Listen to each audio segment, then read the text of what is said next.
রহমান রহিম আল্লাহ তাআলার নামে।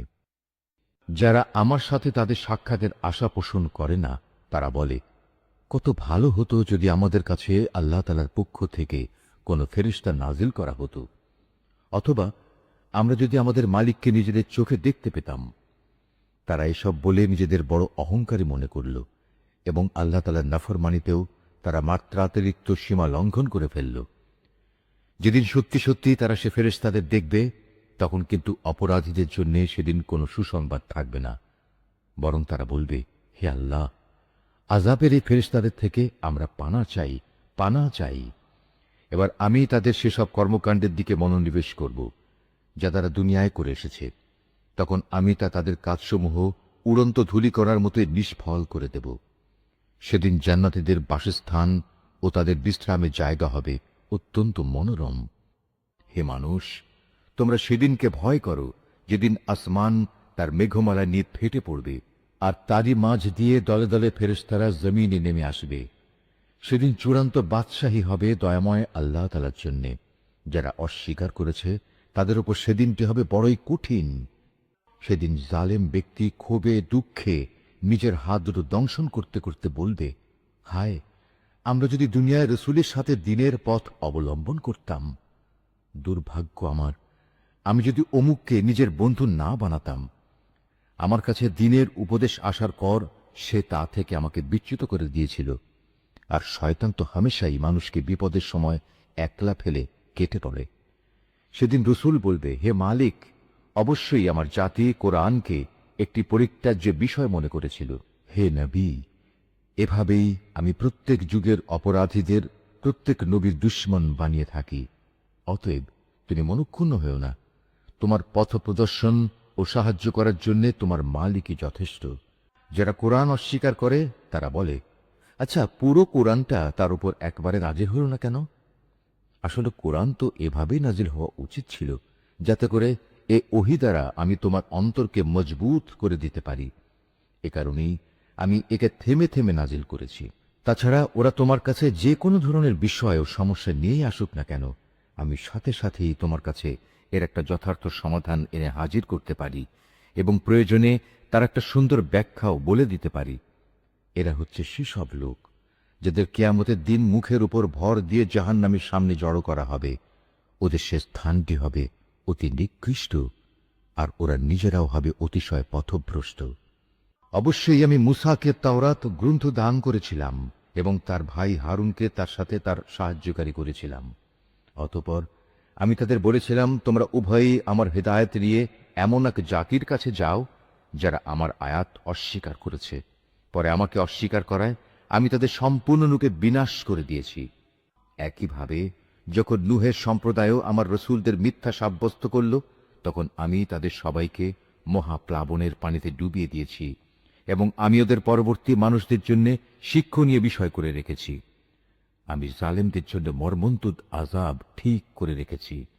একই নিয়মে আমি ধ্বংস করে দিয়েছি আদ, সামুদ ও রাসের অধিবাসীদের এবং তাদের অন্তর্বর্তীকালীন আরো বহু সম্প্রদায়কেও।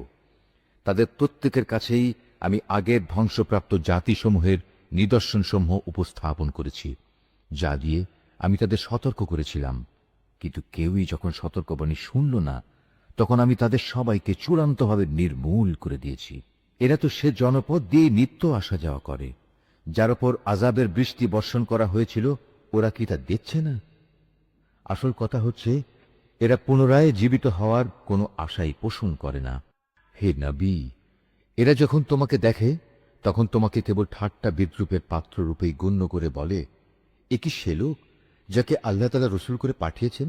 এ ব্যক্তি তো আমাদের দেবতাদের ইবাদত থেকে আমাদের সম্পূর্ণ বিচ্যুতই করে দিত, যদি আমরা তাদের উপর দৃঢ় প্রতিষ্ঠিত না থাকতাম। হ্যাঁ, তারা যখন আল্লাহ তাআলার আযাব স্বচক্ষে দেখতে পাবে, তখন ভালো করেই জানতে পারবে কে তোমাদের মাঝে বেশি পথভ্রষ্ট ছিল। হে নবী, তুমি কি সে ব্যক্তির অবস্থা দেখনি যে তার কামনা বাসনাকে নিজের মাবুদ বানিয়ে নিয়েছে? তুমি কি তার মতো ব্যক্তিকে সঠিক পথে আনার কোনো দায়িত্ব নিতে পারো? হে নবী, তুমি কি সত্যি মনে করো তাদের অধিকাংশ লোক তোমার কথা শোনে কিংবা এর মর্ম বোঝে? আসলে ওরা হচ্ছে পশুর মতো, বরং কোনো কোনো ক্ষেত্রে তারা আরো বেশি বিভ্রান্ত। হে নবী, তুমি কি তোমার মালিকের কুদরতের দিকে তাকিয়ে দেখো না, কিভাবে তিনি ছায়াকে সর্বত্র বিস্তার করে রেখেছেন। তিনি ইচ্ছা করলে তা তো একই স্থানে স্থায়ী করে রাখতে পারতেন। অতঃপর আমি কিন্তু সূর্যকে তার উপর একটি স্থায়ী নির্ঘণ্ট বানিয়ে রেখেছি। পরে আমি ধীরে ধীরে তাকে আমার দিকে গুটিয়ে আনব। আল্লাহ তাআলাই তোমাদের জন্য রাতকে আবরণ, ঘুমকে আরাম ও দিনকে জেগে ওঠার সময় করে দিয়েছেন। তিনি তার বৃষ্টিরূপী রহমতের আগে সুসংবাদবাহী বায়ু প্রেরণ করেন। অতঃপর আসমান থেকে তার মাধ্যমে বিশুদ্ধ পানি বর্ষণ করেন, যেন তা দিয়ে তিনি মৃত ভূখণ্ডে জীবনের সঞ্চার করতে পারেন এবং তা দিয়ে তার সৃষ্ট অসংখ্য জীবজন্তু ও মানুষের পিপাসা নিবারণ করতে পারেন। পানি বিতরণ পরিকল্পনাকে আমি বারবার তাদের মাঝে সংগঠিত করি, যাতে করে তারা এ বিষয়টি থেকে শিক্ষা গ্রহণ করতে পারে। কিন্তু অধিকাংশ মানুষই আমার অকৃতজ্ঞতা ছাড়া অন্য কিছু করতে অস্বীকার করল। আমি ইচ্ছা করলে প্রতিটি জনপদে এক একজন সতর্ককারী পাঠাতে পারতাম। অতএব তুমি কাফেরদের এ অভিযোগের পেছনে পড়ো না। তুমি এ কোরআন দিয়ে তাদের প্রচণ্ড মোকাবেলা করো। তিনি একই জায়গায় দুটো সাগর একসাথে প্রবাহিত করে রেখেছেন। একটি হচ্ছে মিষ্ট ও সুপেয়, আরেকটি ডোনা ও ক্ষার বিশিষ্ট। উভয়ের মাঝখানে তিনি একটি সীমারেখা বানিয়ে রেখেছেন। সত্যি এটি একটি অনতিক্রম্য ব্যবধান। তিনি সে মহান সত্তা, যিনি মানুষকে এক বিন্দু পানি থেকে পয়দা করেছেন। অতঃপর তিনি তাকে রক্ত সম্পর্ক দ্বারা পরিবার বন্ধন ও বৈবাহিক বন্ধন দ্বারা জামাই শ্বশুরে পরিণত করেছেন। তোমার মালিক প্রভূত ক্ষমতাবান। এ সব কিছু সত্ত্বেও তারা আল্লাহর বদলে এমন সবকিছুর ইবাদত করে যা না তাদের কোনো উপকার করতে পারে, না তাদের কোনো ক্ষতি করতে পারে। আসলে প্রতিটি কাফের ব্যক্তি নিজের মালিকের মোকাবেলায় বিদ্রোহীরই সাহায্যকারী হয়ে থাকে। হে নবী, আমি তো তোমাকে কেবল জান্নাতের সুসংবাদ দাতা ও জাহান্নামের সতর্ককারী রূপেই পাঠিয়েছি। তুমি এদের বলো, আমি তো তোমাদের কাছ থেকে এজন্য কোনো পারিশ্রমিক দাবি করছি না। হ্যাঁ, আমি চাই তোমাদের প্রতিটি ব্যক্তিই যেন তার মালিক পর্যন্ত পৌঁছার সঠিক রাস্তা অবলম্বন করে। হে নবী, তুমি সেই চিরঞ্জীব সত্তার উপর নির্ভর করো, যার মৃত্যু নেই। তুমি তারই সপ্রশংস পবিত্রতা ও মহিমা ঘোষণা করো। তিনি তার বান্দাদের গুনাহখাতা সম্পর্কে সম্যক ওয়াকিবহাল। তিনি মহান আল্লাহ তাআলা, যিনি আকাশমণ্ডলী, পৃথিবী ও ওদের মধ্যবর্তী সমস্ত কিছু 6 দিনে সৃষ্টি করেছেন। অতঃপর তিনি তার আরশে সমাসীন হন। তিনি অতি দয়াবান আল্লাহ। তার মর্যাদা সম্পর্কে সে লোককে তুমি জিজ্ঞেস করো যে এ সম্পর্কে অবগত আছে। এই আয়াতটি যিনি তেলাওয়াত করবেন এবং যিনি এই আয়াতটির তেলাওয়াত শুনবেন, তাদের সবাইকে এখানে একটি সাজদা আদায় করতে হবে। এটা ওয়াজিব। যখন ওদের বলা হয় তোমরা দয়াময় আল্লাহ তাআলার প্রতি সাজদা অবনত হও, তখন তারা বলে, দয়াময় আল্লাহ আবার কে? যাকে তুমি সিজদা করতে বলবে তাকেই কি আমরা সিজদা করব? বস্তুত তোমার এ আহ্বান তাদের বিদ্বেষ বরং আরো বাড়িয়ে দিয়েছে। কত মহান সেই সত্তা, যিনি আসমানে অসংখ্য গম্বুজ বানিয়েছেন। এরই মাঝে তিনি আবার পয়দা করেছেন প্রদীপ সম একটি সূর্য এবং একটি জ্যোতির্ময় চাঁদ। তিনি রাত ও দিনকে পরস্পরের অনুগামী করেছেন তাদের জন্য যারা এসব কিছু থেকে শিক্ষা গ্রহণ করতে কিংবা সেজন্য আল্লাহর কৃতজ্ঞতা জ্ঞাপন করতে চায়। দয়াময় আল্লাহ তাআলার বান্দা তো হচ্ছে তারা যারা জমিনে নেহায়েত বিনম্রভাবে চলাফেরা করে এবং যখন জাহেল ব্যক্তিরা অশালীন ভাষায় তাদের সম্বোধন করে তখন তারা নেহায়েত প্রশান্তভাবে জবাব দেয়। যারা তাদের মালিকের উদ্দেশ্যে সাজদাবনত হয়ে ও দণ্ডায়মান থেকে তাদের রাতগুলো কাটিয়ে দেয়। যারা বলে, হে আমাদের মালিক, তুমি আমাদের থেকে জাহান্নামের আযাব দূরে রেখো, কেননা তার আযাব হচ্ছে নিশ্চিত বিনাশ। তদুপরি আশ্রয় ও থাকার জন্য তা হবে একটি নিকৃষ্ট জায়গা। তারা যখন ব্যয় করে তখন অপব্যয় যেমন করে না, তেমনি কোনো প্রকার কার্পণ্য তারা করে না, বরং তাদের ব্যয় সব সময় এ দুইয়ের মধ্যবর্তী একটি ভারসাম্যমূলক অবস্থায় অবস্থান করে। যারা আল্লাহ তাআলার সাথে অন্য কোনো মাবুদকে ডাকে না, যথার্থ কারণ ব্যতি রেখে যাকে হত্যা করতে আল্লাহ তাআলা নিষেধ করেছেন তাকে যারা হত্যা করে না, উপরন্তু যারা ব্যভিচার করে না, যে ব্যক্তি এসব অপরাধ করবে সে তার গুনাহের শাস্তি ভোগ করবে। কিয়ামতের দিন তার জন্য এ শাস্তি আরো বাড়িয়ে দেয়া হবে। সেখানে সে অপমানিত হয়ে চিরকাল পড়ে থাকবে। কিন্তু যারা এসব থেকে তওবা করেছে, আল্লাহর উপর ঈমান এনেছে এবং নেক আমল করেছে, আল্লাহ তাআলা এমন সব লোকদের পেছনের গুনাহসমূহ তাদের নেক আমল দ্বারা বদলে দেবেন। আল্লাহ তাআলা ক্ষমাশীল ও পরম দয়ালু। যে ব্যক্তি তওবা করে এবং নেক আমল করে, সে এর দ্বারা সম্পূর্ণত আল্লাহ অভিমুখী হয়ে পড়ে। দয়াময় আল্লাহ তাআলার নেক বান্দা তারাও যারা মিথ্যা সাক্ষ্য দেয় না। ঘটনাচক্রে যদি কোনো অযথা বিষয়ের তারা সম্মুখীন হয়ে যায়, তাহলে একান্ত ভদ্রতার সাথে তারা সেখান থেকে সরে পড়ে। এরা হচ্ছে এমন কিছু লোক, তাদের কাছে যখন তাদের মালিকের কোনো আয়াত পড়ে কোনো কিছু স্মরণ করানো হয়, তখন তারা তার উপর অন্ধ ও বধির হয়ে দাঁড়িয়ে থাকে না। যারা বলে, হে আমাদের মালিক, তুমি আমাদের স্বামী, স্ত্রী ও সন্তান সন্ততিদের থেকে আমাদের জন্য চোখের শীতলতা দান করো। উপরন্তু তুমি আমাদের পরহেজগার লোকদের ইমাম বানিয়ে দাও। এরাই হচ্ছে সেসব লোক, তাদের কঠোর ধৈর্যের বিনিময় স্বরূপ যাদের সুরম্য বালাখানা দেয়া হবে, ফেরেশতাদের পক্ষ থেকে তাদের সম্মানজনক অভিবাদন ও সালাম সহ অভ্যর্থনা জানানো হবে। সেখানে তারা চিরকাল থাকবে। কত উৎকৃষ্ট সে জায়গা আশ্রয় নেওয়ার জন্যে, কত সুন্দর সে জায়গা থাকার জন্যে। হে নবী, তুমি এদের বলো, তোমরা যদি তাকে না ডাকো, তবু আমার মালিক তোমাদের মোটেই পরোয়া করবেন না। যদি তোমরা তাকে ডাকো, তবে তা তোমাদেরই কল্যাণ বয়ে আনবে। কিন্তু তোমরা তো তাকে অস্বীকার করেছ, তাই অচিরেই এটা তোমাদের জন্যে কাল হয়ে দেখা দেবে। সূরা আশ-শুআরা। রহমান রহিম আল্লাহ তাআলার নামে। সিন মিম। এ হচ্ছে সুস্পষ্ট গ্রন্থের কতিপয় আয়াত। হে নবী, মনে হচ্ছে তুমি তোমার জীবনটাই ধ্বংস করে দেবে। কেন তারা ঈমান আনছে না সে দুঃখে। অথচ আমি চাইলে এদের উপর আসমান থেকে এমন একটি নিদর্শন নাজিল করতে পারি, যা দেখে তাদের গর্দান তার দিকে ঝুঁকে পড়বে। যখনই দয়াময় আল্লাহ তাআলার কাছ থেকে এদের কাছে কোনো নতুন উপদেশ আসে, তখনই তারা তা থেকে মুখ ফিরিয়ে নেয়। এরা যেহেতু আল্লাহর আযাব অস্বীকার করেছে, তাই অচিরেই তাদের কাছে সে আযাবের প্রত্যক্ষ বিবরণ এসে হাজির হবে, জানিয়ে তারা ঠাট্টা বিদ্রূপ করত। এরা কি জমিনের দিকে নজর করে দেখে না আমি কত কত ধরনের উৎকৃষ্ট জিনিসপত্র তাতে উৎপাদন করাই? নিশ্চয়ই এর মাঝে আমার সৃষ্টি কৌশলের নিদর্শন ছড়িয়ে আছে, কিন্তু তাদের অধিকাংশ মানুষ তা বিশ্বাসই করে না। তোমার মালিক অবশ্যই পরাক্রমশালী ও পরম দয়ালু। হে নবী, তুমি তাদের সে সময়কার কাহিনী শোনাও, যখন তোমার মালিক মূসাকে ডাকলেন ইসলামের দাওয়াত নিয়ে, যেন জালেম জাতির কাছে যায় যেন ফেরাউনের জাতির লোকদের কাছে। তারা কি আমার ক্রোধকে ভয় করে না? সে বলল, হে আমার মালিক, আমি আশঙ্কা করছি তারা আমাকে মিথ্যা সাব্যস্ত করবে। তাছাড়া আমার হৃদয় সংকীর্ণ হয়ে আসছে, আমার জিহ্বা ভালো করে কথা বলতে পারে না। এমত অবস্থায় আমার সাহায্যের জন্য তুমি হারুনের কাছে নবুত পাঠাও।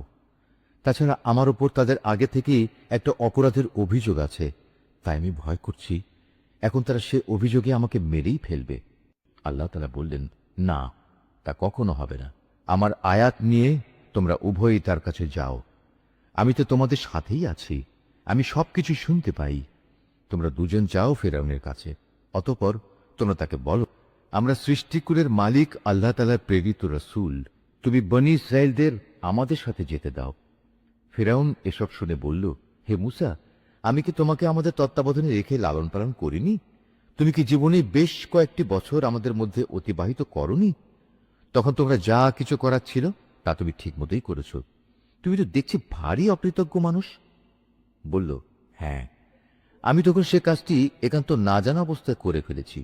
অতঃপর যখন আমি তোমাদের কাছ থেকে প্রতিশোধের ব্যাপারে ভয় পেয়ে গেলাম, তখন আমি তোমাদের এখান থেকে পালিয়ে গেলাম। তারপর আমার মালিক আমাকে বিশেষ জ্ঞান দান করলেন এবং আমাকে রসুলদের দলে সামিল করলেন। আর তুমি তোমার রাজ পরিবারের সে অনুগ্রহ, যার বোঝা তুমি আজ আমার উপর রাখার প্রয়াস পেলে, তার মূল কারণ এটাই ছিল যে তুমি বনী ইসরাঈলদের নিজের গোলাম বানিয়ে রেখেছিলে। ফিরআউন বলল, সৃষ্টিকুলের মালিক আবার কে? বলল, তিনি হচ্ছেন আসমান সমূহ ও জমিনের এবং এ উভয়ের মধ্যবর্তী স্থানে যা কিছু আছে তার সব কিছুর মালিক। কত ভালো হতো যদি তোমরা বিশ্বাস করতে। ফেরাউন তার আশেপাশে যারা বসা ছিল তাদের বলল, তোমরা কি শুনছো মূসা কি বলছে? সে বলল, তিনি তোমাদের মালিক এবং তোমাদের পূর্বপুরুষদেরও মালিক। ফিরআউন তার দলবলকে বলল, তোমাদের কাছে পাঠানো তোমাদের এই রসূল হচ্ছে আসলেই এক বদ্ধ পাগল। সে বলল, তিনি পূর্ব পশ্চিম উভয় দিকের মালিক, আরো মালিক এদের উভয়ের মাঝখানে যা কিছু আছে সে সব কিছুরও। কত ভালো হতো যদি তোমরা অনুধাবন করতে। সে বলল, হে মূসা, যদি তুমি আমাকে বাদ দিয়ে অন্য কাউকে মাবুদ হিসেবে গ্রহণ করো তাহলে আমি অবশ্যই তোমাকে জেলে ভরব। সে বলল, আমি যদি তোমার সামনে নবুয়তের সুস্পষ্ট কোনো দলিল প্রমাণ হাজির করি তবুও কি তুমি এমনটি করবে? সে বলল, যাও নিয়ে এসো সে দলিল প্রমাণ, যদি তুমি তোমার দাবিতে সত্যবাদী হও। অতঃপর সে তার লাঠি জমিনে নিক্ষেপ করল। তৎক্ষণাৎ তা একটি দৃশ্যমান অজগর হয়ে গেল। দ্বিতীয় নিদর্শন হিসেবে সে বগল থেকে তার হাত বের করল, সাথে সাথেই তা দর্শকদের সামনে চমকাতে লাগল। ফিরআউন তার আশেপাশে উপবিষ্ট দরবারের বড় আমলাদের বলল, হে তো দেখছি আসলে একজন সুদক্ষ জাদুকর। সে তার জাদুর শক্তি দিয়ে তোমাদের দেশ থেকে তোমাদেরই বের করে দিতে চায়। বলো, এখন তোমরা আমাকে এ ব্যাপারে কি পরামর্শ দেবে? তারা বলল, আমাদের মতে তুমি তাকেও তার ভাইকে কয়েকদিনের অবকাশ দাও এবং এ সুযোগে তুমি শহরে বন্দরে জাদুকরদের নিয়ে আসার ফরমান দিয়ে সংগ্রাহকদের পাঠিয়ে দাও। তাদের বলে দাও তারা যেন প্রতিটি সুদক্ষ জাদুকরকে তোমার সামনে এনে হাজির করে। অতঃপর একটি নির্দিষ্ট দিনে একটি নির্দিষ্ট সময়ে দেশের সব জাদুকরদের একত্রিত করা হলো। সাধারণ মানুষদের জন্যও শাহী ফরমান জারি করে বলা হলো তারাও যেন সেখানে একত্রিত হয়। এ আশা নিয়ে আজ সবাই আসবে যে যদি জাদুকররা আজ বিজয়ী হয় তাহলে আমরা মূসাকে বাদ দিয়ে তাদের অনুসরণ করতে পারব। তারা ফিরআউনের সামনে এসে বলল, আমরা যদি আজ জয়লাভ করি তাহলে আমাদের জন্য পর্যাপ্ত পুরস্কার থাকবে তো? সে বলল, হ্যাঁ, তা তো অবশ্যই। তেমন অবস্থায় তোমরাই তো হবে আমার ঘনিষ্ঠ জন। মোকাবেলা শুরু হয়ে গেলে মূসা তাদের বলল, হ্যাঁ, তোমরাই আগে নিক্ষেপ করো যা কিছু তোমাদের কাছে নিক্ষেপ করার আছে। অতঃপর তারা তাদের রশি ও লাঠি মাটিতে ফেলল এবং তারা বলল, ফিরআউনের ইজ্জতের কসম, আজ অবশ্যই আমরা বিজয়ী হব। তারপর মূসা তার হাতের লাঠি জমিনে নিক্ষেপ করল। সহসা তা এক বিশাল অজগর হয়ে তাদের জাদুর অলিক সৃষ্টিগুলোকে গ্রাস করতে লাগল। অতঃপর ঘটনার আকস্মিকতা জাদুকরদের সাজদা অবনত করে দিল। তারা বলল, আমরা সৃষ্টিকুলের মালিকের উপর ঈমান আনলাম মূসা ও হারুনের মালিকের উপর। এতে ক্রোধান্বিত হয়ে সে ফিরআউন বলল, এ কি, আমি তোমাদের কোন রকম অনুমতি দেওয়ার আগেই তোমরা তার মালিকের উপর ঈমান এনে ফেললে? আমি বুঝতে পারছি আসলে এ হচ্ছে তোমাদের সবচেয়ে বড় গুরু। এই তোমাদের সবাইকে জাদু শিক্ষা দিয়েছে। অতি সত্বর তোমরা তোমাদের অবস্থা জানতে পারবে। আমি তোমাদের হাত ও পা বিপরীত দিক থেকে কেটে দেব। অতঃপর আমি তোমাদের সবাইকে একে একে শুলে চড়াবো। তারা বলল, এতে আমাদের কোনো ক্ষতি নেই। তুমি যাই করো, আমরা তো একদিন আমাদের মালিকের কাছেই ফিরে যাব। আমরা আশা করব সেদিন আমাদের মালিক আমাদের জাদু সংক্রান্ত এসব গুনাহখাতা মাফ করে দেবেন, কেননা আমরাই এ দলের মাঝে সবার আগে ঈমান এনেছি। রুকু 4। অতঃপর আমি মূসার কাছে ওহী পাঠিয়ে বললাম, রাত থাকতে থাকতেই তুমি আমার বান্দাদের নিয়ে এ জনপদ থেকে বেরিয়ে যাও। সাবধান থেকো, ফিরআউনের পক্ষ থেকে তোমাদের অবশ্যই অনুসরণ করা হবে। ইতোমধ্যে ফিরআউন সৈন্য জড়ো করার জন্য শহরে বন্দরে সংগ্রাহক পাঠিয়ে দিল। সে বলল, এরা তো হচ্ছে একটি ক্ষুদ্র দল মাত্র। এরা আমাদের অনেক ক্রোধের উদ্রেক ঘটিয়েছে, অথচ এদের মোকাবেলায় আমরা হচ্ছে একটি সম্মিলিত সেনাবাহিনী। আমি ধীরে ধীরে এবার তাদের উদ্যানমালা ও ঝর্ণাধারাসমূহ থেকে বের করে আনলাম তাদের সঞ্চিত ধনভাণ্ডার ও সুরম্য প্রাসাদ সমূহ থেকে। এভাবেই ঘটনাটা সংঘটিত হল। আমি বনী ইসরায়েলদের ফিরআউন ও তাদের লোকজনদের ফেলে আসা জিনিসপত্রের মালিক বানিয়ে দিলাম। তারা সূর্যোদয়ের প্রাক্কালেই তাদের পশ্চাৎ ধাবন করল। এক পর্যায়ে যখন একদল আরেক দলকে দেখে ফেলল, তখন মূসার সাথীরা বলে উঠল, আমরা বুঝি এখনই ধরা পড়ে যাব। সে বলল, না, কিছুতেই নয়। আমার সাথে অবশ্যই আমার মালিক রয়েছেন। তিনি আমাকে এই সংকট থেকে বেরিয়ে যাবার একটা পথ অবশ্যই বাতলে দেবেন। অতঃপর আমি এই বলে মূসার কাছে ওহী পাঠালাম, তুমি তোমার লাঠি দ্বারা সমুদ্রে আঘাত হানো। মূসা তার লাঠি সমুদ্রে ফেলার পর তা ফেটে দুভাগ হয়ে গেল এবং এর প্রতিটি ভাগ এত বড় ছিল যেমন উঁচু উঁচু একটা পাহাড়। এবার আমি অপর দলটিকে এই জায়গার কাছে নিয়ে এলাম। ঘটনার সমাপ্তি এভাবে হল। আমি মূসা ও তার সকল সাথীকে ফেরাউন থেকে উদ্ধার করলাম। অতঃপর আমি অপর দলটিকে সাগরে ডুবিয়ে দিলাম। অবশ্যই এ ঘটনার মাঝে শিক্ষার নিদর্শন আছে, কিন্তু তাদের অধিকাংশ মানুষ তো আল্লাহ তাআলার উপর ঈমানই আনে না। তোমার মালিক অবশ্যই পরাক্রমশালী ও পরম দয়ালু। হে নবী, তুমি ওদের কাছে ইব্রাহিমের ঘটনাও বর্ণনা করো, যখন সে তার পিতা ও তার জাতির লোকদের এ মর্মে জিজ্ঞেস করেছিল, তোমরা সবাই কার ইবাদত করো? তারা বলল, হ্যাঁ, আমরা মূর্তির ইবাদত করি। নিষ্ঠার সাথেই আমরা তাদের ইবাদতে মগ্ন থাকি। সে বলল, বলো তো, তোমরা যখন তাদের ডাকো, তারা কি তোমাদের কোনো কথা শুনতে পায়? অথবা তারা কি তোমাদের কোনো উপকার করতে পারে, কিংবা পারে কি তোমাদের কোনো ক্ষতি করতে? তারা বলল, না, তা পারে না। তবে আমরা আমাদের বাপদাদাদের এরূপে এদের ইবাদত করতে দেখেছি। সে বলল, তোমরা কি কখনো তাদের ব্যাপারটা একটু চিন্তা ভাবনা করে দেখেছো, যাতে তোমরা ইবাদত করো? তোমরা নিজেরা যেমনি করছো, তোমাদের আগের লোকেরাও তেমনি করেছে। এভাবে যাদের ইবাদত করা হচ্ছে, তারা সবাই হচ্ছে আমার দুশমন। তবে সৃষ্টিকুলের মালিক ছাড়া তিনি আমার বন্ধু। তিনি আমাকে পয়দা করেছেন, অতঃপর তিনি আমাকে অন্ধকারে চলার পথ দেখিয়েছেন। তিনি আমাকে আহার্য দেন, তিনি আমার পানীয় সরবরাহ করেন। আর আমি যখন রোগাক্রান্ত হই, তখন তিনি আমাকে রোগ মুক্ত করেন। তিনি আমার মৃত্যু ঘটাবেন, তিনি আমাকে আবার নতুন জীবন দেবেন। শেষ বিচারের দিন তাঁর কাছ থেকে আমি এ আশা করব, তিনি আমার গুনাহসমূহ মাফ করে দেবেন। অতঃপর ইব্রাহিম দোয়া করল, হে আমার মালিক, তুমি আমাকে জ্ঞান দান করো এবং আমাকে তোমার নেককার মানুষদের সাথে মিলিয়ে রেখো, এবং আগামী প্রজন্মের কাছে তুমি আমার স্মরণ অব্যাহত রেখো। আমাকে তুমি তোমার নেয়ামতে ভরা জান্নাতের অধিকারীদের মধ্যে শামিল করে নিও। আমার পিতাকে হিদায়াতের তৌফিক দিয়ে তুমি মাফ করে দাও, কেননা সে গুমরাহীদের একজন। আমাকে তুমি সেদিন অপমানিত করো না, যেদিন সব মানুষদের পুনরায় জীবন দেয়া হবে। সেদিন তো কারো ধন সম্পদ কাজে লাগবে না, না সন্তান সন্ততি কারো কাজে আসবে। অবশ্য যে আল্লাহর কাছে একটি বিশুদ্ধ অন্তর নিয়ে হাজির হবে, তার কথা আলাদা। সেদিন জান্নাতকে পরহেজগার লোকদের একান্ত কাছে নিয়ে আসা হবে, এবং জাহান্নামকে গুনাহগারদের জন্য উন্মোচিত করে দেয়া হবে। তখন তাদের বলা হবে, বলো, এখন কোথায় তারা, দুনিয়ার জীবনে যাদের তোমরা ইবাদত করতে, যাদের তোমরা আল্লাহ তাআলাকে বাদ দিয়ে ইবাদতের জন্য ডাকতে? আজ তারা তোমাদের কোন রকম সাহায্য করতে পারবে কি? না তারা নিজেদের আল্লাহর আযাব থেকে আজ বাঁচাতে পারবে?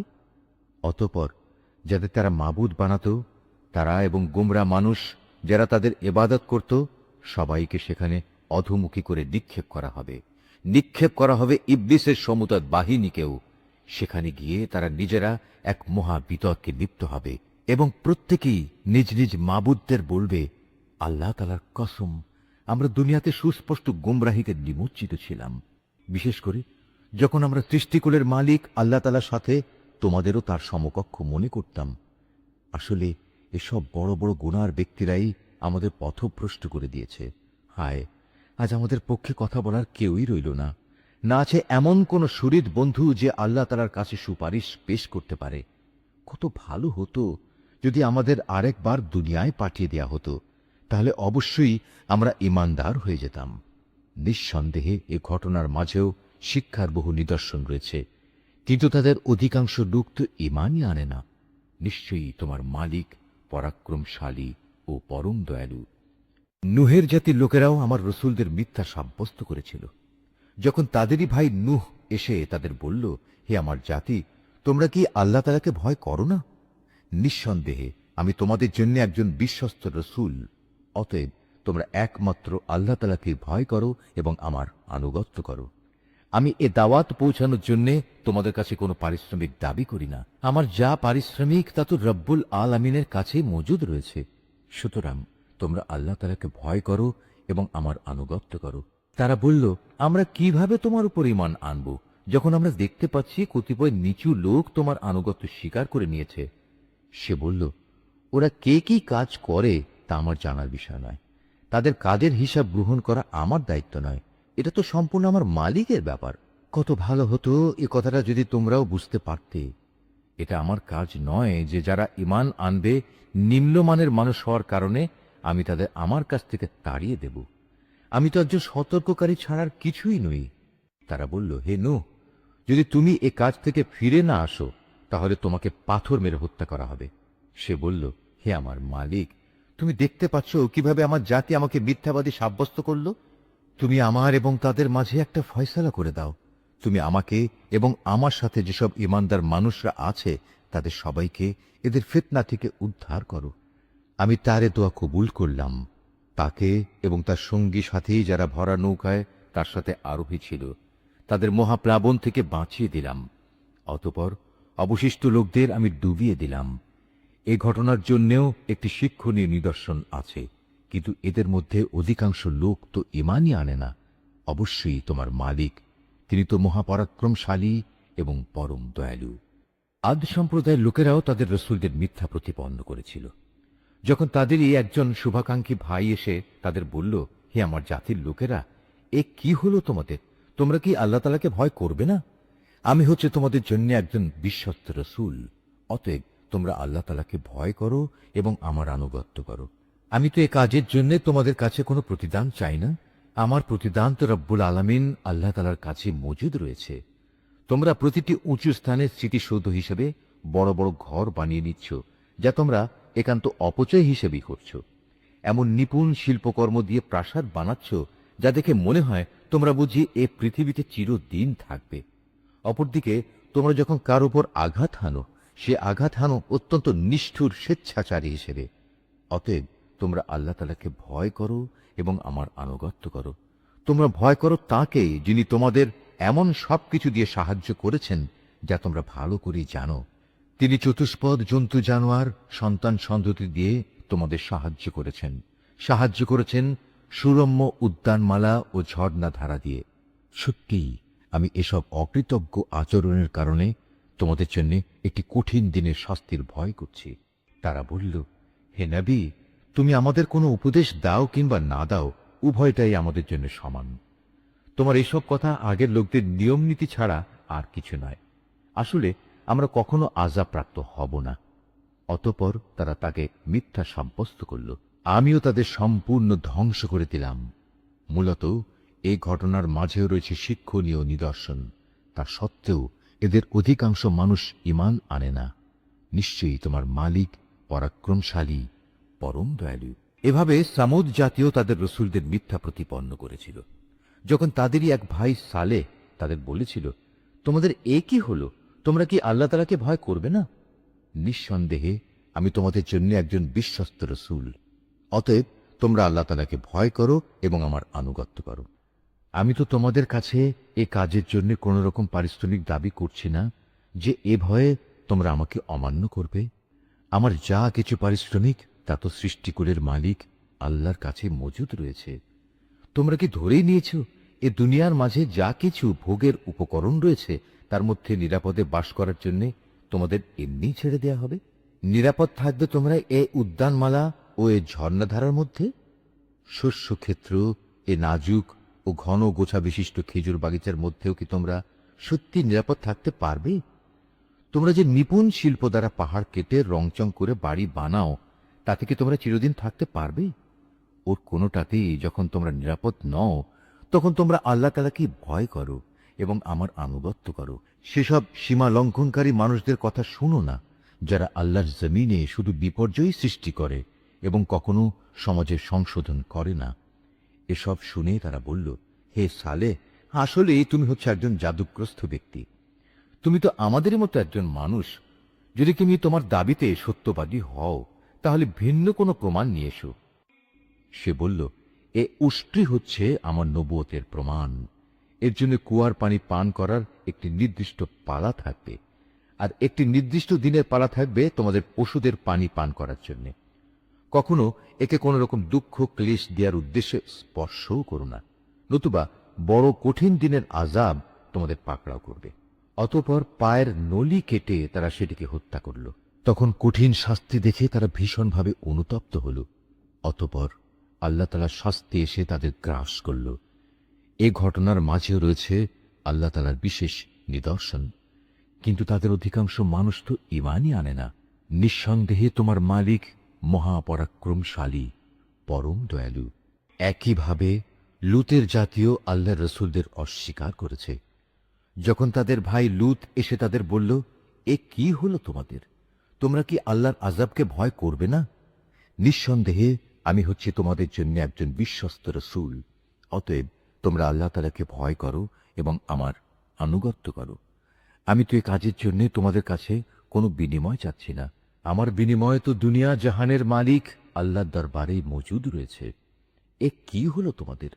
জৈবিক প্রয়োজন পূরণের জন্য তোমরা দুনিয়ার পুরুষগুলোর কাছেই যাও, অথচ তোমাদের মালিক তোমাদের এ প্রয়োজনের জন্য তোমাদের স্ত্রীদের পয়দা করে রেখেছেন। তাদের তোমরা পরিহার করে এর নোংরা কাজে লিপ্ত থাকো। তোমরা আসলেই এক মারাত্মক সীমা লঙ্ঘনকারী জাতি। তারা বলল, হে লূত, যদি তুমি তোমার এসব ওয়াজ নসিহত থেকে নিবৃত না হও, তাহলে তুমি হবে বহিষ্কৃতদের একজন। সে বলল, দেখো, আমি তোমাদের এই নোংরা কাজ অত্যন্ত ঘৃণা করি। এবার লূত আল্লাহ তাআলাকে বলল, হে আমার মালিক, তারা যা কিছু করে তুমি আমাকে এবং আমার পরিবার পরিজনকে সেসব ঘৃণিত কাজ থেকে বাঁচাও।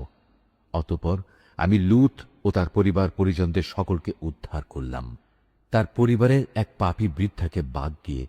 সে উদ্ধারের সময় পেছনেই থেকে গেল এবং আযাবে নিমজ্জিত হয়ে গেল। অতঃপর অবশিষ্ট সবাইকেই আমি সম্পূর্ণ ধ্বংস করে দিলাম। তাদের উপর আমি আযাবের বৃষ্টি বর্ষণ করলাম। যাদের ভীতি প্রদর্শন করা হয়েছিল তাদের জন্য কত নিকৃষ্ট ছিল সেই আযাবের বৃষ্টি। এই ঘটনার মাঝেও রয়েছে শিক্ষণীয় নিদর্শন, কিন্তু তাদের অধিকাংশই ঈমান আনে না। নিঃসন্দেহে তোমার মালিক মহাপরাক্রমশালী, পরম দয়ালু। আইকার অধিবাসীরাও আগত রসুলদের অস্বীকার করেছিল। যখন শোয়েব তাদের বলেছিল, হে আমার জাতি, তোমরা কি আল্লাহ তাআলাকে ভয় করবে না? নিঃসন্দেহে আমি হচ্ছি তোমাদের জন্য একজন বিশ্বস্ত রসূল। সুতরাং তোমরা আল্লাহ তাআলাকে ভয় করো এবং আমার আনুগত্য করো। আমি যে তোমাদের ডাকছি, এজন্য আসলে আমি তোমাদের কাছ থেকে কোনো পারিশ্রমিক দাবি করছি না, কারণ আমার পারিশ্রমিক যা তা তো সৃষ্টিকুলের মালিক আল্লাহ তাআলার কাছেই মজুদ রয়েছে। হে মানুষ, মাপের সময় তোমরা পুরোপুরি মেপে দেবে। মাপে কম দিয়ে তোমরা ক্ষতিগ্রস্ত লোকদের দলভুক্ত হয়েও না। ওজন করার সময় পাল্লা ঠিক রেখে ওজন করবে। মানুষদের পাওনা কখনো কম দেবে না এবং দুনিয়ায় খামাখা ফিতনা ফাসাদ সৃষ্টি করো না। ভয় করবে তাকে যিনি তোমাদের এবং তোমাদের আগে যারা গত হয়ে গেছে তাদের সবাইকে সৃষ্টি করেছেন। তারা বলল, হে শোয়েব, তুমি তো দেখছি জাদুগ্রস্ত ব্যক্তিদেরই অন্তর্ভুক্ত। তুমি তো আমাদেরই মতো মানুষ। আমরা মনে করি তুমি মিথ্যাবাদীদেরই অন্তর্ভুক্ত। হ্যাঁ, তুমি যদি নবী হওয়ার দাবিতে সত্যবাদী হও, তাহলে যাও, আসমান ভেঙে এর একটি টুকরো আমাদের উপর ফেলে দাও। সে বলল, যা কিছু উদ্ভট দাবি তোমরা করছো, আমার মালিক তা ভালো করেই জানেন। অতঃপর তারা তাকে মিথ্যা সাব্যস্ত করল। পরিণামে মেঘাচ্ছন্ন দিনের এক ভীষণ আযাব তাদের পাকড়াও করল। এ ছিল সত্যি এক কঠিন আযাব। এই ঘটনার মাঝেও শিক্ষার নিদর্শন আছে, কিন্তু মানুষদের অনেকেই এর উপর ঈমান আনে না। নিঃসন্দেহে তোমার মালিক মহাপরাক্রমশালী ও পরম দয়ালু। হে নবী, অবশ্যই এ কোরআনটা রব্বুল আলামিনের নাজিল করা একটি গ্রন্থ। একজন বিশ্বস্ত ফেরেশতা আমারই আদেশে এটা নাজিল করেছে তোমারই মনের উপর, যাতে করে তুমিও সতর্ককারী নবীদের একজন হতে পারো। একে নাজিল করা হয়েছে সুস্পষ্ট আরবি ভাষায়। আগের উম্মতদের কাছে নাজিল করা কিতাবসমূহে অবশ্যই এটি উল্লিখিত আছে। এটা কি এদের জন্য দলিল নয় যে বনী ইসরায়েলের আলেমরাও এর সম্পর্কে পূর্ণ অবগত আছে? যদি আমি এ কোরআনকে আরবির বদলে অন্য কোনো অনারবের ওপর তার ভাষায় নাজিল করতাম, তারপর সে অনারব ব্যক্তি তাদের কাছে এসে এটা কিতাব পাঠ করত, অতঃপর ভাষাগত অজুহাত তুলে এর উপর তারা মোটেই ঈমান আনত না। এভাবেই আমি এ বিষয়টি নাফরমান অপরাধীদের অন্তরে প্রবেশ করিয়ে দিয়েছি। তারা কখনো এর উপর ঈমান আনবে না, যতক্ষণ না তারা কোনো কঠিন আযাব নিজেদের চোখে দেখতে পাবে। আর সে আযাব কিন্তু তাদের কাছে আসবে একান্ত আকস্মিকভাবেই, তারা কিছুই টের পাবে না। তখন তারা বলবে, আমাদের কি কিছু সময়ের জন্য অবকাশ দেয়া হবে না? অথচ সে লোকগুলোই একসময় আযাব ত্বরান্বিত করতে চেয়েছিল। তুমি এ বিষয়টা চিন্তা করে দেখেছ কি? যদি আমি তাদের অনেক দিন ধরে পার্থিব ভোগবিলাস ভোগ করতেও দেই, তারপর যে আযাব সম্পর্কে তাদের ওয়াদা করা হয়েছিল তা যদি সত্যি তাদের কাছে এসে পড়ে, তাহলে এই যে বৈষয়িক বিলাস তারা ভোগ করছিল তা সব কি কোনো কাজে লাগবে? আমি কাফেরদের কোনো জনপদকে ধ্বংস করিনি যার জন্য পূর্বেই কোনো সতর্ককারী নবী পাঠানো হয়নি। তা হচ্ছে সুস্পষ্ট উপদেশ। আর আমি তো জালেম নই যে সতর্ক না করেই তাদের ধ্বংস করে দেব। এ কোরআন কোনো শয়তান নাজিল করেনি। ওরা এ কাজের যোগ্যও নয়, না তারা তেমন কোনো ক্ষমতা রাখে। তাদের তো ওহী শোনা থেকেও বঞ্চিত রাখা হয়েছে। অতএব তুমি কখনো আল্লাহ তাআলার সাথে অন্য কোনো মাবুদকে ডেকো না, নতুবা তুমিও শাস্তিযোগ্য হয়ে পড়বে। হে নবী, তুমি তোমার নিকটতম আত্মীয় স্বজনদের আল্লাহ তাআলার আযাব থেকে ভয় দেখাও। যে ব্যক্তি ঈমান নিয়ে তোমার অনুবর্তন করবে, তুমি তার প্রতি স্নেহের আচরণ করো। আবার যদি কেউ তোমার সাথে নাফরমানি করে, তাহলে তুমি তাকে বলে দাও, তোমরা আল্লাহ তাআলার সাথে যে আচরণ করছো তা পরিণামের জন্য আমি কিন্তু মোটেই দায়ী নই। তাদের অবাধ্য আচরণে তুমি মনক্ষুণ্ণ হইও না, তুমি বরং সর্বোচ্চ পরাক্রমশালী ও দয়ালু আল্লাহ তাআলার উপরই ভরসা করো, যিনি তোমাকে দেখতে থাকেন যখন তুমি নামাজে দাঁড়াও, এবং সেজদাকারীদের মাঝে তোমার ওঠা বসাও তিনি দেখেন। অবশ্যই তিনি সব কিছু শোনেন, সব কিছু জানেন। হে নবী, আমি কি তোমাকে বলে দেব শয়তান কার উপর সাওয়ার হয়?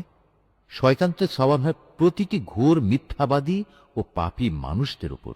ওরা শয়তানের কথা শোনার জন্য কান পেতে থাকে, আর তাদের অধিকাংশই হচ্ছে নিরেট মিথ্যাবাদী। আমার নবী কবি নয়। কবিরা তো অধিকাংশই পথভ্রষ্ট হয়। কবিদের অনুসরণ করে আরো কতিপয় গোমরা ব্যক্তি। তুমি কি দেখতে পাও না, ওরা কল্পনার হাওয়ায় চড়ে প্রতিটি ময়দানে উদ্ভ্রান্তের মতো ঘুরে বেড়াচ্ছে। এরা এমন কথা অন্যদের বলে যা তারা নিজেরা করে না। তবে যারা আল্লাহর উপর ঈমান আনে ও সেই অনুযায়ী নেক কাজ করে এবং বেশি করে আল্লাহ তাআলাকে স্মরণ করে, তাদের কথা আলাদা। তাদের উপর জুলুম করার পরেই কেবল তারা আত্মরক্ষামূলক প্রতিশোধ গ্রহণ করে। আর জুলুম যারা করে তারা অচিরেই জানতে পারবে তাদের একদিন কোথায় ফিরে যেতে হবে। সূরা আন-নামল। রহমান রহিম আল্লাহ তাআলার নামে। তাসিন। এগুলো হচ্ছে কোরআনেরই আয়াত এবং সুস্পষ্ট কিতাবের কতিপয় অংশ। ঈমানদারদের জন্য এটা হচ্ছে হিদায়াত ও সুসংবাদবাহী গ্রন্থ। তাদের জন্য যারা নামাজ প্রতিষ্ঠা করে, যাকাত আদায় করে, সর্বোপরি কিয়ামত দিবসের উপর যারা বিশ্বাস স্থাপন করে, যারা শেষ বিচারের দিনের উপর ঈমান আনে না, তাদের জন্য তাদের যাবতীয় কর্মকাণ্ড আমি সুন্দর শোভন করে রেখেছি। ফলে তারা উদ্ভ্রান্তের মতো আপন কর্মকাণ্ডের চারপাশে ঘুরে বেড়ায়। এরাই হচ্ছে সেসব লোক যাদের জন্য রয়েছে জাহান্নামের কঠিন আযাব, আর পরকালেও এ লোকেরা ভীষণ ক্ষতির সম্মুখীন হবে।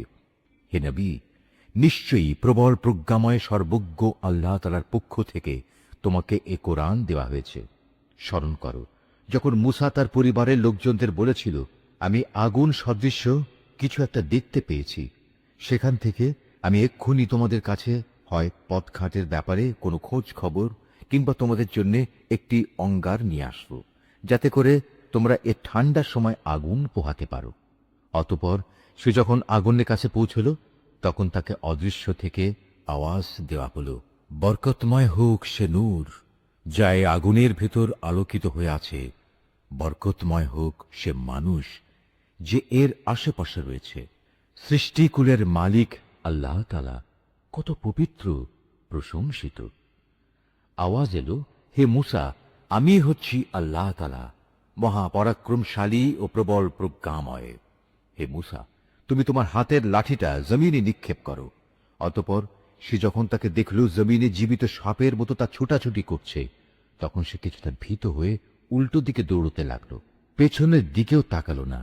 আমি বললাম, হে মূসা, ভয় পেও না, আমার সামনে নবী রসুলরা কখনো ভয় পায় না।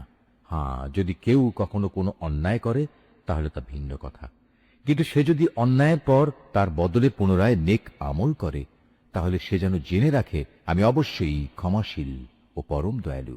হে মূসা, এবার তুমি তোমার হাত দুটো তোমার জামার বুক পকেটের ভেতর ঢুকিয়ে দাও। বের করে আনলে দেখবে কোন রকম দোষ ত্রুটি ব্যতি রেখেই তা উজ্জ্বল হয়ে বেরিয়ে এসেছে। এ মোজেজাগুলো সে 9টি নিদর্শনেরই অন্তর্গত, যা ফেরাউন ও তার জাতির জন্য আমি মূসার সাথে পাঠিয়েছিলাম। ওরা অবশ্যই ছিল একটি গুনাহগার জাতি। অতঃপর যখন তাদের কাছে আমার উজ্জ্বল নিদর্শনসমূহ হাজির হল, তখন তারা বলল, এ তো হচ্ছে স্পষ্ট জাদু। তারা জুলুম ও ঔদ্ধত্যের কারণে তার সবকিছু প্রত্যাখ্যান করল, যদিও তাদের অন্তর এসব নিদর্শন সত্য বলে গ্রহণ করে নিয়েছিল। অতঃপর হে নবী, তুমি দেখে নাও আমার জমিনে বিপর্যয় সৃষ্টিকারীদের কি পরিণাম হয়েছিল। আমি অবশ্যই দাউদ এবং সুলাইমানকে দিন দুনিয়ার জ্ঞান দান করেছিলাম। তারা উভয়ই বলল, যাবতীয় তারিফ আল্লাহ তাআলার, যিনি তার বহু ইমানদার বান্দার উপর আমাদের শ্রেষ্ঠত্ব দান করেছেন। দাউদের মৃত্যুর পর সুলাইমান দাউদের উত্তরাধিকারী হল। উত্তরাধিকার পেয়ে সে তার জনগণকে বলল, হে মানুষরা, আমাকে আল্লাহ তাআলার পক্ষ থেকে পাখিদের বুলি পর্যন্ত শেখানো হয়েছে। এছাড়াও আমাকে দুনিয়ার প্রতিটি জিনিসই দেয়া হয়েছে। এ হচ্ছে আল্লাহ তাআলার এক সুস্পষ্ট অনুগ্রহ। সুলাইমানের সেবার জন্য মানুষ, জিন ও পাখিদের মধ্যে থেকে এক বিশাল বাহিনী সমবেত করা হয়েছিল। এরা আবার বিভিন্ন বুহে সুবিন্যস্ত ছিল। সুলাইমান একবার অভিযানে বের হল। তারা যখন পিপিলিকা অধ্যুষিত উপত্যকায় পৌঁছল, তখন একটি স্ত্রী পিপিলিকা তার স্বজনদের বলল, হে পিপিলিকার দল, তোমরা দ্রুত নিজ নিজ গর্তে ঢুকে পড়ো। দেখো, এমন যেন না হয় সুলাইমান ও তার বাহিনী নিজেদের সম্পূর্ণ অজান্তে তোমাদের পায়ের নিচে পিষে ফেলবে। তার কথা শুনে সুলাইমান একটু মৃদু হাসি হাসল এবং বলল, হে আমার মালিক, তুমি আমাকে তৌফিক দাও যাতে করে এই পিপিলিকাটির ব্যাপারেও আমি অমনোযোগী না হই, এবং আমাকে ও আমার পিতামাতাকে তুমি যেসব নিয়ামত দান করেছ, আমি যেন বিনয়ের সাথে তার কৃতজ্ঞতা আদায় করতে পারি। আমি যেন এমন সব নেক কাজ করতে পারি যা তুমি পছন্দ করো। অতঃপর তুমি তোমার অনুগ্রহ দিয়ে আমাকে তোমার নেককার মানুষদের অন্তর্ভুক্ত করে নাও। একবার সে তার পাখি বাহিনী পর্যবেক্ষণ করতে শুরু করল এবং এক পর্যায়ে বলল, কি ব্যাপার, হুদহুদ নামক পাখিটা দেখছি না যে? সে কি আজ সত্যি অনুপস্থিত? হয় সে এই অনুপস্থিতির কোনো পরিষ্কার কারণ নিয়ে আমার কাছে হাজির হবে, না হয় তাকে আমি অবহেলার জন্য কঠিন শাস্তি দেব, অথবা বিদ্রোহ প্রমাণিত হলে তাকে আমি হত্যাই করে ফেলব। এই খোঁজাখুঁজির পর বেশিক্ষণ সময় অতিবাহিত হয়নি। সেই পাখিটি ছুটে এসে বলল, হে বাদশাহ, আমি এমন এক খবর জেনেছি যা তুমি এখনো অবগত হওনি। আমি তোমার কাছে সাবা জাতির একটি নিশ্চিত খবর নিয়ে এসেছি। আমার অনুপস্থিতির এ হচ্ছে কারণ। আমি সেখানে এক রমণীকে দেখেছি, তাদের উপর সে রাজত্ব করছে। দেখে মনে হলো তাকে দুনিয়ার সব কয়টি জিনিসই বুঝিয়ে দেওয়া হয়েছে। তদুপরি তার কাছে আছে বিরাট এক সিংহাসন। আমি তাকে এবং তার জাতিকে দেখলাম, তারা আল্লাহ তাআলাকে বাদ দিয়ে সূর্যকে সেজদা করছে। মূলত শয়তান তাদের এসব পার্থিব কর্মকাণ্ড তাদের জন্য শোভন করে রেখেছে এবং সে তাদের সৎ পথ থেকেও নিবৃত্ত করেছে। ফলে ওরা হেদায়েত লাভ করতে পারছে না। শয়তান তাদের বাধা দিয়েছে যেন তারা আল্লাহ তাআলাকে সাজদা করতে না পারে, যিনি আসমান সমূহ ও জমিনের উদ্ভিদ সহ সব গোপন জিনিস বের করে আনেন। তিনি জানেন তোমরা যা কিছু গোপন করো এবং যা কিছু প্রকাশ করো। এই আয়াতটি যিনি তেলাওয়াত করবেন এবং যিনি এই আয়াতটির তেলাওয়াত শুনবেন, তাদের সবাইকে এখানে একটি সাজদা আদায় করতে হবে। এটা ওয়াজিব। আল্লাহ তাআলা ব্যতীত কোনো মাবুদ নেই। তিনি হচ্ছেন মহান আরশের অধিপতি। এটা শুনে সে বলল, হ্যাঁ, আমি এক্ষুনি দেখছি। তুমি কি সত্য কথা বলছো, না তুমি মিথ্যাবাদীদের একজন? তুমি আমার এই চিঠি নিয়ে যাও, এটা তাদের উপর অর্পণ করো, তারপর তাদের কাছ থেকে কিছুক্ষণের জন্য সরে থেকো। অতঃপর তুমি দেখো তারা কি উত্তর দেয়। সুলাইমানের চিঠি পেয়ে সাবা জাতির মহিলা সম্রাজ্ঞী পরিষদদের ডেকে বলল, হে আমার পারিষদরা, আমার কাছে একটি গুরুত্বপূর্ণ চিঠি পাঠানো হয়েছে। তা এসেছে সুলাইমানের কাছ থেকে এবং তা লেখা হয়েছে রহমান রহিম আল্লাহ তাআলার নামে। চিঠির বক্তব্য হচ্ছে, তোমরা আমার অবাধ্যতা করো না এবং আনুগত্য স্বীকার করে তোমরা আমার কাছে হাজির হও। চিঠি পড়ে সে রানী বলল, হে আমার পারিষদরা, আমার এই বিষয়ে তোমরা আমাকে একটা অভিমত দাও। আমি তো কোনো ব্যাপারেই চূড়ান্ত কোনো আদেশ দেই না যতক্ষণ না তোমরা সে সিদ্ধান্তের পক্ষে সাক্ষ্য প্রদান না করো। তারা বলল, এ কথা ঠিক, আমরা অনেক শক্তিশালী ও কঠোর যোদ্ধা, কিন্তু তারপরেও সোলাইমানের সাথে বিদ্রোহী ঝুঁকি নেওয়ার ব্যাপারে সিদ্ধান্ত গ্রহণের চূড়ান্ত ক্ষমতা তো তোমারই হাতে। অতএব চিন্তা করে দেখো, এ পরিস্থিতিতে তুমি আমাদের কি আদেশ দেবে? সে রানী বলল, রাজা বাদশারা যখন কোনো জনপদে বিজয়ীর বেশে প্রবেশ করে তখন তা তছনছ করে দেয়, সেখানকার মর্যাদাবান ব্যক্তিদের অপদস্থ করে ছাড়ে, আর তোমরা দেখবে এরাও ঠিক তাই করবে। আমি বরং সরাসরি হাঁ কিংবা না কোনোটাই না বলে তার কাছে কিছু তোহফা পাঠিয়ে দেখি দূতেরা কি জবাব নিয়ে আসে। সে দূত হাদিয়া নিয়ে যখন সুলাইমানের কাছে এলো তখন সে বলল, তোমরা কি এ ধন সম্পদ পাঠিয়ে তা দিয়ে আমাকে সাহায্য করতে চাও? অথচ আল্লাহ তাআলা যা কিছু আমাকে দিয়েছেন তা তিনি তোমাদের যা দিয়েছেন তার তুলনায় অনেক উৎকৃষ্ট। তোমরা তোমাদের এ উপঢৌকন নিয়ে এতই উৎফুল্ল বোধ করছো? তোমরা বরং এগুলো নিয়ে তাদের কাছেই ফিরে যাও যারা তোমাদের পাঠিয়েছে, এবং গিয়ে তাদের বলো, আমি অবশ্যই ওদের মোকাবেলায় এমন এক বাহিনী নিয়ে হাজির হব যার প্রতিরোধ করার শক্তি ওদের নেই, এবং আমি তাদের সে জনপদ থেকে লাঞ্ছিতভাবে বের করে দেব। পরিণামে ওরা সবাই অপমানিত হবে। সে নিজের মন্ত্রণা পরিষদকে বলল, হে আমার পারিষদরা, তারা আমার কাছে আত্মসমর্পণ করতে আসার আগেই তার গোটা সিংহাসন আমার কাছে তুলে নিয়ে আসতে পারে এমন কে এখানে আছে? বিশাল বপু বিশিষ্ট এক জিন দাঁড়িয়ে বলল, তোমরা বর্তমান স্থান থেকে উঠবার আগেই আমি তা তোমার কাছে নিয়ে আসব। এ ব্যাপারে আমি অবশ্যই বিশ্বস্ত ক্ষমতাবান। আরেক জিন, যার কাছে আল্লাহ তাআলার কিতাবের কিছু বিশেষ জ্ঞান ছিল, দাঁড়িয়ে বলল, হে বাদশাহ, তোমার চোখের পলক ফেলার আগেই আমি তা এনে তোমার কাছে নিয়ে আসব। কথা শেষ না হতেই সে যখন দেখল তার সিংহাসন সব কিছু সহ তার সামনেই দাঁড়ানো, তখন সে বলল, এ তো হচ্ছে আসলে আমার মালিকের অনুগ্রহ। এর মাধ্যমে তিনি আমার পরীক্ষা নিতে চান। এর মাধ্যমে তিনি দেখতে চান আমি কি শুকর আদায় করি না নাশকরি করি। মূলত যে ব্যক্তি আল্লাহ তাআলার কৃতজ্ঞতা আদায় করে সে তো করে তার নিজের কল্যাণের জন্যই, আর যে ব্যক্তি তা প্রত্যাখ্যান করে সে যেন জেনে রাখে তোমার মালিক সব ধরনের অভাব থেকে মুক্ত ও একান্ত মহানুভব। সে বলল, তোমরা এবার তার সিংহাসনের আকৃতিটা একটু বদলে দাও, আমরা দেখি সে সত্যি তার টের পায় কিনা, না সেও তাদের দলে সামিল হয়ে যায় যারা পথের দিশা পায় না। অতঃপর যখন সে রানী এলো তখন তাকে জিজ্ঞেস করা হলো, তোমার সিংহাসন কি দেখতে এমন ধরনের ছিল? সে বলল, হ্যাঁ, মনে হয় এ ধরনেরই ছিল। আসলে এই ঘটনার আগেই আমাদের কাছে সঠিক জ্ঞান এসে গেছে এবং আমরা সে মর্মে আত্মসমর্পণ করেছি। তাকে যে জিনিসটি ঈমান আনতে এ যাবৎ বাধা দিয়ে রেখেছিল তা ছিল আল্লাহ তাআলাকে বাদ দিয়ে অন্যের গোলামি করা। তাই এতদিন পর্যন্ত সে ছিল কাফের সম্প্রদায়ের অন্তর্ভুক্ত। অতঃপর তাকে বলা হলো, যাও এবার প্রাসাদে প্রবেশ করো। সে যখন প্রাসাদের আয়নাসম বারান্দা দেখল তখন তার মনে হলো এ যেন স্বচ্ছ জলাশয়, এবং এটা মনে করেই সে তার উভয় হাঁটু পর্যন্ত কাপড় টেনে তুলে ধরল। তার এ আচরণ দেখে সে সুলাইমান বলল, এটি হচ্ছে স্ফটিক নির্মিত প্রাসাদ। সে মহিলা বলল, হে আমার মালিক, আমি এতদিন আমার নিজের উপর জুলুম করে এসেছি। আজ আমি আনুগত্যের স্বীকৃতি দিয়ে সুলাইমানের সাথে আল্লাহ রাব্বুল আলামিনের উপর ঈমান আনলাম। আমি সামুদ জাতির কাছে তাদের ভাই সালেহকে পাঠিয়েছিলাম। সে বলেছিল, তোমরা এক আল্লাহ তাআলার ইবাদত করো। এ আহ্বানের সাথে সাথে তার জাতির লোকেরা মোমেন ও কাফের এই দুদলে বিভক্ত হয়ে পরস্পর বিতর্কে লিপ্ত হয়ে গেল। সে বলল, এ কি হলো তোমাদের?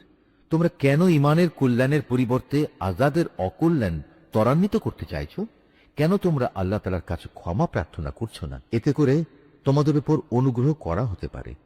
এসব শুনে তারা বলল, তোমাকে এবং তোমার সাথে যারা আছে তাদের সবাইকে আমরা আমাদের দুর্ভাগ্যের কারণ হিসেবেই দেখতে পেয়েছি। একথা শুনে সে বলল, আসলে তোমাদের শুভাশুভ সবই তো আল্লাহ তাআলার এখতিয়ারে। মূলত তোমরা এমন এক দলের লোক যাদের আল্লাহ তাআলার পক্ষ থেকে পরীক্ষা করা হচ্ছে। সে শহরে ছিল নেতা গোছের এমন 9 জন লোক যারা আমার জমিনে বিপর্যয় সৃষ্টি করে বেড়াত। সংশোধনমূলক কোনো কাজই তারা করত না। একদিন তারা একজন আরেকজনকে বলল, চলো আমরা আল্লাহর নামে সবাই কসম করি, আমরা রাতের বেলায় তাকে ও তার ঈমানদার সাথীদের মেরে ফেলব। অতঃপর তদন্তে এলে আমরা তার উত্তরাধিকারীকে বলবো, তার পরিবার পরিজনকে হত্যা করার সময় আমরা তো সেখানে উপস্থিত ছিলামই না। আমরা অবশ্যই সত্য কথা বলছি।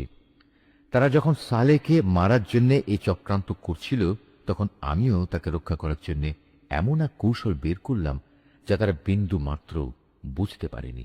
হে নবী, আজ তুমি দেখো তাদের চক্রান্তের কি পরিণাম হয়েছে।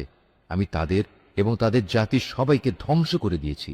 চেয়ে দেখো, এ হচ্ছে তাদের ঘর বাড়ি, তাদেরই জুলুমের কারণে তা জনশূন্য বিরান হয়ে পড়ে আছে। অবশ্য এই ঘটনার মাঝে জ্ঞানবান মানুষদের জন্য শিক্ষার অনেক নিদর্শন রয়েছে। যারা আল্লাহ তাআলার উপর ঈমান এনেছে এবং আল্লাহ তাআলাকে ভয় করেছে, আমি তাদের আমার আযাব থেকে মুক্তি দিয়েছি। আর হে নবী, তুমি লূতের কথাও এদের স্মরণ করাও, যখন সে তার জাতিকে বলল, তোমরা কেন অশ্লীল কাজ করছো, অথচ তোমরা এর পরিণাম ভালো করেই দেখতে পাচ্ছ। তোমরা কি তোমাদের যৌন তৃপ্তির জন্য নারীকে বাদ দিয়ে পুরুষের কাছেই আসবে? মূলত তোমরা হচ্ছে একটি মূর্খ জাতি। তার জাতির লোকদের কাছে এর শুধু এটুকু উত্তরই ছিল, লূত পরিবারকে তোমাদের এই জনপদ থেকে বের করে দাও, কেননা এরা কয়েকজন হচ্ছে একটু বেশি ভালো মানুষ। পরিশেষে আমি তাকে ও তার পরিবার পরিজনকে আযাব থেকে উদ্ধার করলাম, তবে তার স্ত্রীকে নয়। তাকে আমি পেছনে পড়ে থাকা আযাবে নিমজ্জিত মানুষদের সাথে সামিল করে নিয়েছিলাম। অতঃপর যারা পেছনে রয়ে গেছে তাদের উপর আমি গজবের বৃষ্টি নাজিল করলাম। যাদের ভীতি প্রদর্শন করা হয়েছিল তাদের জন্য এ বৃষ্টি, যা সেদিন ভীত সন্ত্রস্ত এই জাতির উপর পাঠানো হয়েছিল, কতই না নিকৃষ্ট ছিল। রুকু 5। হে নবী, তুমি বলো, সমস্ত তারিফ একমাত্র আল্লাহ তাআলার জন্য নিবেদিত এবং যাবতীয় শান্তি তার সেসব নেক বান্দার জন্য, যাদের তিনি তার দ্বীনের জন্য বাছাই করে নিয়েছেন। আসলে কে শ্রেষ্ঠ, আল্লাহ তাআলা না এরা তার সাথে যারা শরীক করে? নিশ্চয়ই আল্লাহ যা বলেছেন সত্য বলেছেন।